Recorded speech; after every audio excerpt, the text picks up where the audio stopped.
مجھے نڈر ہو کر اس سے بات کرتے ہوئے پایا تو کہنے لگی کہ یہ تو نہیں، تیرے پیچھے جو تیرے پیر صاحب کی جو طاقت ہے وہ طاقت مجھ سے بات کر رہی ہے، ورنہ آج تک کسی کی مجال نہیں ہوئی جو میرے ساتھ اس طرح گفتگو کرے۔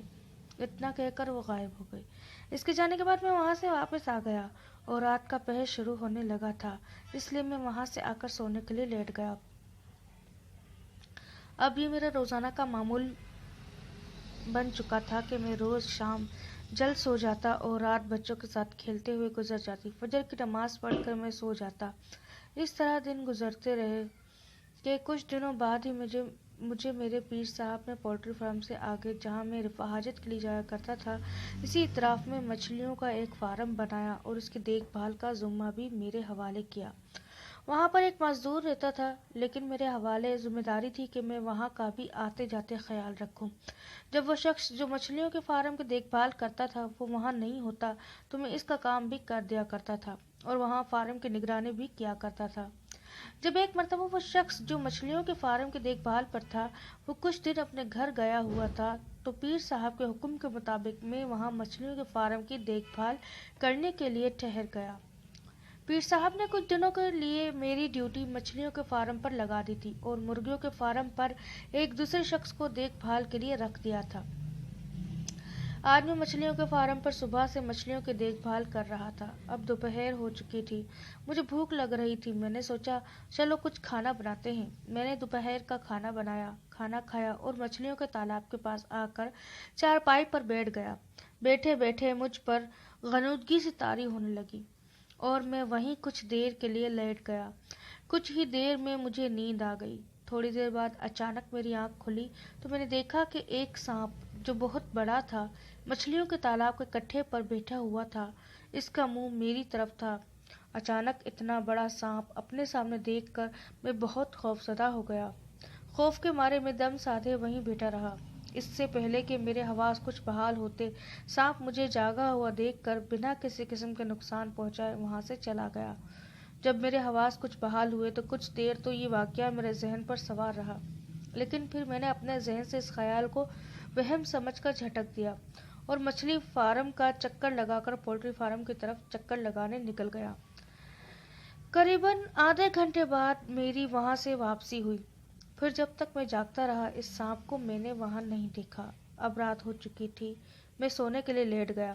دوسری صبح میں بہت حشاش بشاش جاگا اور کل کا واقعہ میرے ذہن سے بالکل ہٹ گیا تھا۔ میں ناشتہ وغیرہ کر کے اپنے کام پر لگ گیا۔ میں دوپہر کو کام سے فارغ ہوا، پھر میں نے اپنے لیے کچھ کھانا وغیرہ بنایا۔ کھانا کھا کر میں تھوڑی دیر کو سو گیا۔ تقریباً شام 4 بجے میری آنکھ کھلی۔ جیسے ہی میں نیند سے جاگا میں نے پھر اپنے سامنے وہی کل والا سانپ دیکھا۔ وہ سانپ پھر میرے جاگتے ہی وہاں سے چلا گیا۔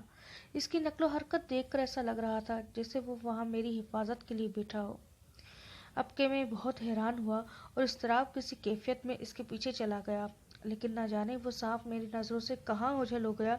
میں یہاں وہاں تلاش کرنے لگا کہ دیکھوں یہ سانپ کس طرف گیا ہے، مگر بے سود۔ خیر، کافی دیر ادھر ادھر بھٹکنے کے بعد میں واپس جانے لگا۔ راستے میں مجھے حاجت محسوس ہوئی۔ میں مچھلی فارم سے تھوڑی ہی دور پر تھا، اس لیے وہیں رفع حاجت کے لیے چلا گیا جہاں میں اکثر پولٹری فارم کی حدود سے باہر جب راؤنڈ لگاتے ہوئے نکل جاتا تھا تب جایا کرتا تھا۔ جیسے ہی میں رفع حاجت کے لیے رکا پھر سے مجھے خوفناک آوازیں سنائی دینے لگی اور چیزیں یہاں وہاں ہوا میں اڑنے لگی۔ میں بنا خوف رفع حاجت سے فارغ ہوا تو وہی ڈراؤنی شکل والی عورت جو پہلے مجھے دھمکی دے چکی تھی پھر میرے سامنے آ گئی اور مجھ سے کہنے لگی کہ تو آج پھر آ گیا؟ میں نے کہا ہاں، میں تو یہاں رفع حاجت کے لیے آتا ہوں اور آتا رہوں گا۔ تم کون ہو اور کیوں مجھے یہاں سے رفع حاجت کرنے سے روکتی ہو؟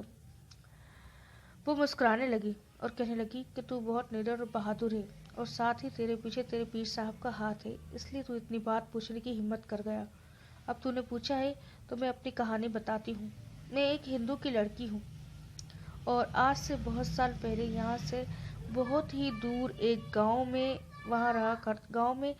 رہا کرتی تھی۔ وہیں پاس میں ایک اور گاؤں تھا۔ اس گاؤں کے لوگوں میں اور ہمارے گاؤں کے لوگوں میں بہت دشمنی تھی۔ دونوں گاؤں والے ایک دوسرے کو ایک آنکھ نہیں پاتے تھے اور میری قسمت دیکھو کہ وہیں کے ایک نوجوان سے مجھے عشق ہو گیا۔ میں بھی بلا کی خوبصورت تھی اور وہ نوجوان بھی مجھے بہت چاہتا تھا۔ نہ جانے کیسے اس بات کی خبر گاؤں والوں کو پڑ گئی۔ سارے گاؤں والے ہم دونوں کی جان کے دشمن بن گئے۔ آخر ایک رات ہم دونوں ان گاؤں والوں سے جان بچا کر وہاں سے بھاگ نکلے اور یہاں آ پہنچے۔ یہ بات تب کی ہے جب یہاں دور دور تک ویرانہ تھا، نہ آدم کی ذات۔